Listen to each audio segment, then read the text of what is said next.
So hello friends, நான் for நீங்கள் பார்த்து மாஸ்டர் டெக்னிக்கல் சேனல். ஸோ இது வந்து நமக்கு ரெண்டாவது வீடியோ சோலார் பேஸ்டு வந்து நம்ம பண்ண போகிறது. ஸோ ப்ரீவியஸ் வீடியோ பார்க்கல அப்படின்னா வந்து கார்ட்லேயும் கீழே டிஸ்கிரிப்ஷனில் கொடுக்குற லூம் சோலார் பேனல் 10 வாட்ஸ் பேனலை வந்து நான் ஆக்சுவலாக அன்பாக்சிங் அண்ட் ப்ராசஸ் வீடியோ போட்டிருக்கேன்.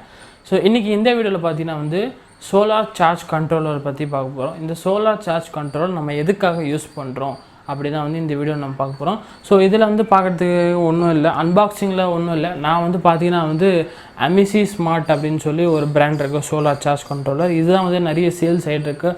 ஃப்ளிப்கார்ட்டாக இருக்கட்டும், அமேசானாக இருக்கட்டும், நிறைய பேரோட ரிவ்யூவும் வந்து பாசிட்டிவாக வந்து நமக்கு இதெல்லாம் வந்து கிடச்சிருக்கு. சரின்னு சொல்லி நான் இது பர்ச்சேஸ் பண்ணேன். இது வந்து பேனலில் வந்து என் வீட்டுக்கு ஒரு 2 days கழிச்சு தான் வந்து இது என் கையில் கிடச்சிது. அது வரைக்கும் பேனல் வந்து ஒரு யூஸும் இல்லாமல் தான் இருந்தது. ஜஸ்ட்டு வந்து நான் மாடியில் வந்து ஃபிக்ஸ் பண்ணிவிட்டு 2 ஒயர் மட்டும் ஜன்னல்லேருந்து எடுத்து வச்சுருந்தேன்.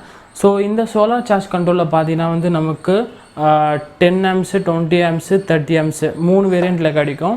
So based on power supply நம்ம 10 amps எடுத்தோன்னா வந்து 10 amperes தான் வந்து கிடைக்கும். கம்மியான லோடு தான் போடுறோம் அப்படின்னா வந்து 10 போதும். பட் ப்ரைஸிங் பார்த்தீங்கன்னா வந்து ரொம்ப பெரிய டிஃப்ரென்ஸ்லாம் எதுவும் கிடையாது. 10 amps வந்து 750 அப்படின்னா வந்து நான் 30 amps வந்து 850 வாங்கினேன். ஸோ 100 rupees தான் வந்து ஜாஸ்தி. அதனால் வந்து 30 amps வாங்குறதே பெஸ்ட்டுன்னு நினைக்கிறேன். ஏன்னா வந்து நம்ம அதிக லோடு கொடுத்தா கூட இது தாங்கக்கூடியது 30 amps. ஸோ இது ரெண்டாவது. இந்த பாக்ஸில் பார்த்தீங்கன்னா வந்து ஒன்று சோலார் சார்ஜ் கண்ட்ரோலர் நான் இங்கே ஃபிக்ஸ் பண்ணியிருக்கேன் பாருங்கள். இந்த 2 வயர் வந்து பார்த்திங்களா, இதுதான் வந்து சோலார் சார்ஜ் கண்ட்ரோலர். நான் இது வந்து பேக் கேமராவில் உங்களுக்கு காமிக்கிறேன். சோலார் சார்ஜ் கண்ட்ரோலர் உள்ள பாக்ஸில் இருக்கும். அது தவிர அது எப்படி யூஸ் பண்ணுறது அப்படின்னு சொல்லி ஒரு மேனுவல் இருக்கும். அப்புறம் வந்து இந்த பின்ஸ் கொடுத்துருக்காங்க. இந்த பின்ஸ் எதுக்கு யூஸ் அப்படின்னு பார்த்தீங்கன்னா வந்து ஒயரை உள்ளே வச்சு இந்த கம்பி மாதிரி இருக்குது இல்லையா, இது வந்து நம்ம இந்த சோலார் சார்ஜ் கண்ட்ரோலில் உள்ளே இது பண்ணிட்டு ஸ்க்ரூ பண்ணிடுவோம் ஷேக் ஆகாமல் இருக்கிறதுக்காக ஒயருக்காக. இது ஒரு 6 பின் கொடுத்துருக்காங்க. அதாவது வந்து நமக்கு 6 பின்ஸ் இருக்கும் இல்லையா, 2 சோலார் பேனலுக்கு, 2 பேட்டரிக்கு, 2 வந்து டிசி அவுட்புட்டுக்கு. அதுக்காக 6 பின் வந்து கரெக்டாக கொடுத்துருக்காங்க. உள்ளே வந்து மேனுவல் வந்து பார்த்திங்கன்னா வந்து நமக்கு ஹிந்தி அண்ட் இங்கிலீஷ் ரெண்டுமே இருக்கிற மாதிரி இருக்குது. மேனுவல் இருக்குது. மேனுவல் என்ன டிஸ்பிளேல என்ன காமிக்கும், எவ்வளோ வேர்ட்ஸு எப்படி சேஞ்ச் பண்ணுறது அப்படின்னு சொல்லிட்டு நமக்கு இது ஜஸ்ட்டு காமிச்சிருக்காங்க. But no problem. இது தவிர வந்து நமக்கு வேறு எதுவும் உள்ளே இல்லை.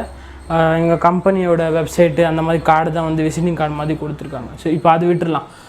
இப்போ இந்த சார்ஜ் கண்ட்ரோலர் பற்றி வரும். இந்த சார்ஜ் கண்ட்ரோல் நம்ம ஆக்சுவலாக வந்து எதுக்காக யூஸ் பண்ணுறோம் அப்படின்னா வந்து இப்போ நம்ம சோலார் பேனல்லேருந்து டேரெக்டாக வந்து 2 வயர் வரும், பாசிட்டிவ் அண்ட் நெகட்டிவ் 2 வயர் வரும். ஸோ இந்த 2 வயரை தூக்கி நம்ம எங்கே கொடுப்போம், டேரெக்டாக நம்ம ஃபோன் சார்ஜரில் வந்து கொடுத்தோம் அப்படின்னா வந்து கண்டிப்பாக ஒர்க் ஆகாது. இது வந்து நமக்கு வந்து சோலார் சார்ஜ் கண்ட்ரோலர் வந்து நம்ம இது ஒரு பர்ச்சேஸ் பண்ணோம். இது 850, நான் வாங்கினது 30 amps.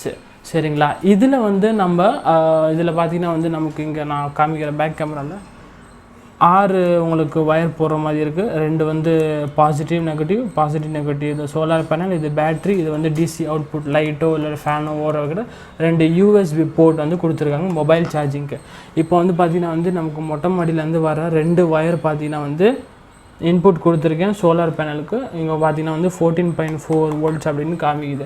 இன்னும் நான் பேட்டரியும் வந்து அவுட்புட் எதுவுமே கொடுக்கல, ஜஸ்ட்டு வந்து சோலார் பேனல் இன்புட் மட்டும்தான் கொடுத்துருக்கேன். இந்த சோலார் சார்ஜ் கண்ட்ரோல் எதுக்காக யூஸ் பண்ணுறோம் அப்படின்னா வந்து இப்போ நம்ம டேரெக்டாக வர 2 ஒயரை வந்து நம்ம பேட்ரி டேரெக்டாக சார்ஜ் பண்ணக்கூடாது. ஏன்னா வந்து இப்போ சோலாரில் வந்து பார்த்திங்கன்னா நமக்கு பகல் டைமில் வெயில் நிறைய அடிக்கும், ஈவினிங் டைமில் கம்மியாயிரும்.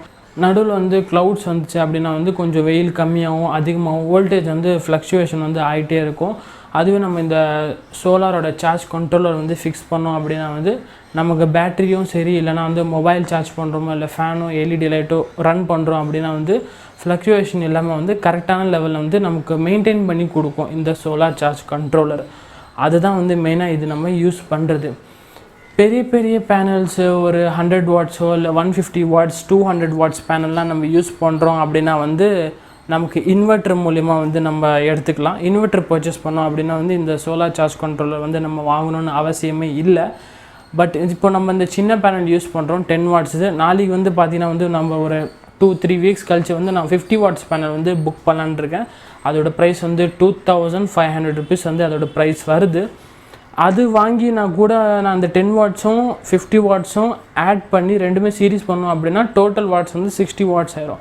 அப்போ நான் அந்த 60 வாட்ஸோட 2 பாசிட்டிவ் அண்ட் அதான் ஒரு பாசிட்டிவ் நெகட்டிவ் 2 ஜாயின் பண்ணிவிட்டு ஒரே ஒரு வயரை எடுத்துகிட்டு வந்து நான் இதில் கொடுத்துருவேன். கொடுத்துட்டு ஒரு பேட்ரி ஒன்று பர்ச்சேஸ் பண்ணேன் அப்படின்னா வந்து பேட்டரியோட கனெக்ஷனும் நான் இதில் கொடுத்துடலாம். பகல் டைமில் நமக்கு வந்து வெளிச்சம் வரும்போது ஆட்டோமேட்டிக்காக நமக்கு பேட்ரி வந்து சார்ஜ் ஆக ஸ்டார்ட் ஆயிரும்.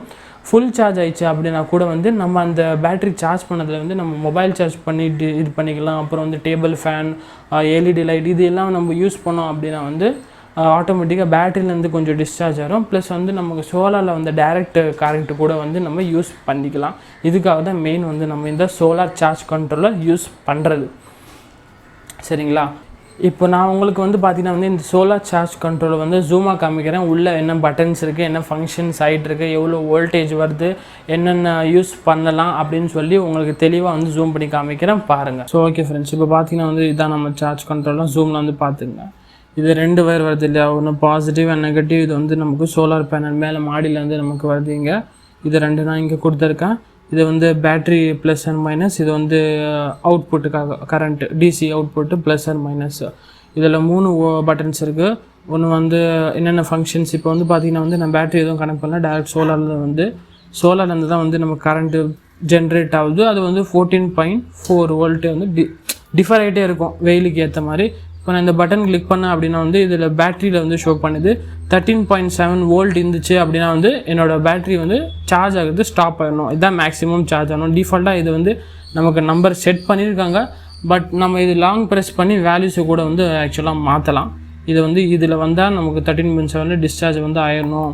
இது வந்து 12.6 வோல்ட் நம்ம பேட்டரி இருந்தால் மட்டும்தான் வந்து அவுட்புட்டுக்கு கரண்ட் கொடுக்கணும். மினிமம் 12.6 இருக்கணும் அப்படின்னு காமிக்குது. இது வந்து 10.7க்கு கீழே போயிடுச்சு, பேட்டரி கம்மியாயிடுச்சு அப்படின்னா வந்து இந்த அவுட்புட் வந்து கரண்ட்டு கட் ஆஃப் ஆகிடணும் அப்படின்காக வந்து இதெல்லாம் செட் பண்ணி வச்சுருக்காங்க. நம்ம சப்போஸ் இது நம்ம மாற்றணும் அப்படின்னா வந்து இது வந்து B01ங்கிறது பேட்டரியோட டைப் வந்து நமக்கு இதில் காமிக்குது. இது நம்ம சேஞ்சஸ் பண்ணோம் வேல்யூ அப்படின்னா வந்து இதை நம்ம லாங் ப்ரெஸ் பண்ணி ப்ளஸ் மைனஸ் 2 பட்டன் இருக்கு இல்லையா, அதை நம்ம சேஞ்சஸ் பண்ணிக்கலாம். 2 USB போட்டிருக்கு, ரெண்டுமே ஒர்க்கிங் கண்டிஷன் தான். பட் வந்து பேட்டரி போட்டு நம்ம யூஸ் பண்ணால் இன்னும் ஒரு ப்ளஸ் பாயிண்ட் இதில். ஸோ ஓகே ஃப்ரெண்ட்ஸ், இப்போ வந்து நீங்கள் இந்த சோலார் சார்ஜ் கண்ட்ரோலர் வந்து நீங்கள் பார்த்துருப்பீங்க. ஸோ நம்ம சோலார் பேனலில் வர இன்புட்டு ப்ளஸ் பேட்டரி கனெக்ட் பண்ணலாம், ப்ளஸ் டிசியோட அவுட்புட் எடுக்கலாம். இதெல்லாம் வந்து நம்ம கண்ட்ரோல் பண்ணுறதுக்கு ஒரு கண்ட்ரோலர் தேவை. அதுக்கு தான் வந்து நம்ம இந்த சோலார் சார்ஜ் கண்ட்ரோலர் வந்து யூஸ் பண்ணுறோம். இன்னொரு விஷயம் என்னென்னா வந்து நிறைய பேர் கேட்பீங்க, இப்போ நமக்கு சோலார் பேனல்லேருந்து வந்து பவர் ஜென்ரேட் ஆகுது, அது நம்ம டைரெக்டாக அவுட்புட் எடுத்து நம்ம வீட்டில் ஒரு டியூப் லைட்டோ எல்இடி லைட்டோ போட்டால் வந்து ஒர்க் ஆகுமா அப்படின்னு. ஆக்சுவலாக வந்து 100% ஒர்க் ஆகுது. ஏன்னா வந்து நம்ம வீட்டில் இருக்கிற கரண்ட் பார்த்திங்கன்னா வந்து ஆல்டர்னேட்டிவ், அதாவது ஏசி அப்படின்னு சொல்லுவோம், ஆல்டர்னேட்டிவ் கரண்ட் அப்படின்னு சொல்லுவோம். இது வந்து பார்த்திங்கன்னா நம்ம தொட்டால் வந்து ஷாக் அடிக்கும்.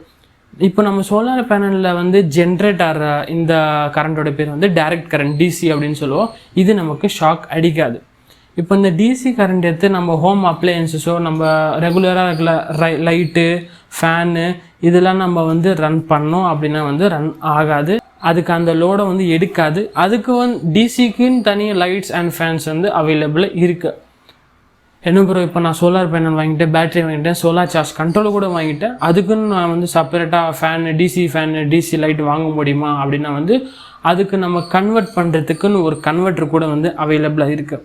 அது ஆக்சுவலாக நம்ம அதுதான் வந்து இன்வெர்ட்ரு அப்படின்னு சொல்லுவோமே, டிசியை வந்து ஏசியாக கன்வெர்ட் பண்ணுறதுக்கு. பட் வந்து நம்ம சின்னதாக யூஸ் பண்ணுறோம். எக்ஸாம்பிள் வந்து இப்போ நம்ம வெறும் லைட்டு, லேப்டாப் சார்ஜ் பண்ணோம், டிவி மட்டும் ரன் பண்ணோம், இந்த மாதிரி வந்து சின்ன அப்ளைன்ஸஸ், செட்டப் பாக்ஸ், ரவுட்டர் இந்த மாதிரி மட்டும்தான் ரன் பண்ணோம் அப்படின்னா வந்து கார் இன்வெர்ட்ரு அப்படின்னு சொல்லி நமக்கு கிடைக்கும். சின்னதாக டிசி டு ஏசி கன்வெர்ட்ரு. அதோட ப்ரைஸ் வந்து ஒரு 500 550 அந்த மாதிரி தான் வந்து வரும். ஆனால் வந்து அந்த கார் இன்வெர்ட்டரில் நமக்கு ஃபேன் எந்த இதுலேயும் வந்து ஆக்சுவலாக ஒர்க் பண்ணாது. ஏன்னா ஃபேனோட மோட்டரோட லோடு வந்து அது எடுக்காது. சீலிங் ஃபேனாக இருக்கட்டும், டேபிள் ஃபேனாக இருக்கட்டும் லோட் ஆகாது. நான் என்ன பிளான் பண்ணியிருக்கேன் அப்படின்னா வந்து கம்ப்யூட்டரோட யூபிஎஸ்சில் நிறைய பேர் கனெக்ட் பண்ணி சக்ஸஸ் பண்ணியிருக்காங்க. கம்ப்யூட்டரோட யூபிஎஸ் வந்து நான் ஆக்சுவலாக ஃபஸ்ட்டு வச்சுருந்தேன், இப்போது இல்லை, அது ரிப்பேர் ஆயிடுச்சு அப்படின்னு சொல்லி நான் தூக்கி போட்டிருந்தேன். பட் வந்து அது வச்சுருக்கணும்னு தோணுது இப்போது. ஏன் அப்படின்னா வந்து அதோட கெப்பாசிட்டி அண்ட் வாட்ஸ் பார்த்தீங்கன்னா வந்து ஜாஸ்தி. அதில் வந்து நான் டேபிள் ஃபேன்லாம் போட்டு ரன் பண்ணியிருக்கேன். கம்ப்யூட்டரோட யூபிஎஸ் வரும் இல்லையா, ஒரு 15 மினிட்ஸ் பேக்கப் கொடுக்குமே, அதில் வந்து நம்ம லோடு கொடுத்து நம்ம டேபிள் ஃபேன் டியூப்லாம் ரன் பண்ணலாம். அது எப்படின்னா வந்து அந்த யூபிஎஸ் ஓப்பன் பண்ணி அதில் இருக்கிற பேட்ரி நம்ம எடுத்து இதில் நம்ம கனெக்ட் பண்ணோம் அப்படின்னா வந்து இதுலேருந்து டேரெக்டாக நம்ம பவர் சோர்ஸ் யூபிஎஸ்க்கு கொடுத்து யூபிஎஸ்சில் இருக்கிற பேக்கில் இருக்கிற சாக்கெட்லேருந்து நம்ம டிவி, லைட்ஸ், ஃபேன் எல்லாமே வந்து ரன் பண்ணலாம். ஸோ இந்த மாதிரி தான் வந்து இம்ப்ளிமெண்ட் பண்ணணும். பட் ஒரே வீடியோவில் இது நம்ம பண்ண முடியாது. ஸோ ஒவ்வொரு பார்ட்ஸாக நான் பிரிக்கணும், ஒவ்வொரு வீடியோ தனித்தனியாக வரும். ஸோ இந்த வீடியோ பொறுத்த வரைக்கும் இவ்வளோ தான். இந்த சார்ஜ் கண்ட்ரோலை வந்து நீங்கள் பார்த்தீங்க, இது எப்படி ஒர்க் ஆகுது அப்படின்னு சொல்லி தெளிவாக நான் சொன்னேன். இது வந்து வித்தவுட் பேட்ரி ஒர்க் ஆகுமா அப்படின்னு சொல்லி நிறைய டவுட்ஸ் இருக்கும். அதுக்கு ஒரு செப்பரேட் வீடியோ பண்ணுறேன். ஸோ இப்போதைக்கு வந்து இந்த வீடியோ வந்து ரொம்ப லென்த் ஆகிடுச்சு. இங்கே நான் ஸ்டாப் பண்ணிவிட்டு அடுத்த வீடியோவில் வந்து கன்ஃபார்மாக வந்து இந்த சார்ஜ் கண்ட்ரோலில் வந்து நமக்கு பேட்டரியில் ரன் ஆகாதா அந்த மாதிரி நிறைய டவுட்ஸ் இருக்கும். அது வந்து அடுத்த வீடியோவில் கிளியராக சொல்கிறேன். ஸோ தேங்க்யூ ஃப்ரெண்ட்ஸ் ஃபார் வாட்சிங் திஸ் வீடியோ. இந்த சோலாரை பற்றி உங்களுக்கு பிடிச்சிருந்தது அப்படின்னு வந்து மறக்காமல் இந்த வீடியோ வந்து லைக் பண்ணுங்கள், கமெண்ட் செக்ஷனில் கமெண்ட் பண்ணுங்கள். அடுத்த வீடியோ வந்து வேறு என்ன வேணும் சோலார் பேஸ்டில் அப்படின்னு சொல்லிட்டு. ஸோ தேங்க்யூ ஃப்ரெண்ட்ஸ் ஃபார் வாட்சிங் திஸ் வீடியோ.